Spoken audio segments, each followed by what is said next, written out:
మనం చేస్తే మంచి పని, పక్కోడు చేస్తే తప్పుడు పని.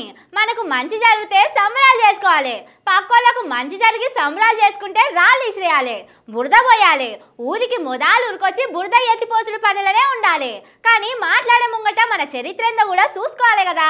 పాపం రేవంతన్ సారు గొంగట్ల కూర్చొని ఎటికలు ఏరుతున్నాడని కార్పొరేటర్లు మస్తు గరం అవుతున్నారు.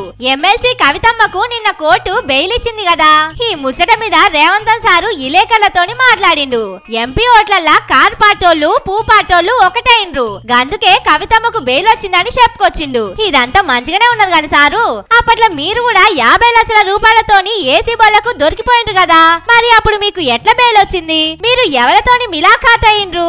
అప్పుడు మీరు సైకిల్ పార్టీలు ఉన్నారు, ఢిల్లీలో అదే పువ్వు పార్టీతోని దోస్తీలు ఉన్నారు. అంటే అయాల మీరు బీజేపీతోని కలిసిపోయిండ్రు కాబట్టే పైసలతోని దొరికినా గానీ బెయిల్ వచ్చిందా అని కార్పొరేటర్లు అడుగుతున్నారు. ఈడీ సిబిఐ ఆఫీసర్లు ఇన్నొద్దులైనా మందు కేసుల రూపాయి కూడా దొరకబట్టలే. కానీ అయాల మీరు బ్యాగు నిండా నోట్ల కట్టలతోని దొరికిపోయిండ్రు. అయినా గానీ బెయిల్ వచ్చిందంటే ఢిల్లీలో ఉన్నోళ్లకు ఎన్నెన్ని బ్యాగులు ఇచ్చిండోనని సోషల్ మీడియాలో మాట్లాడుకుంటున్నారు. కానీ మనకెందుకు సారు ఇవన్నీ?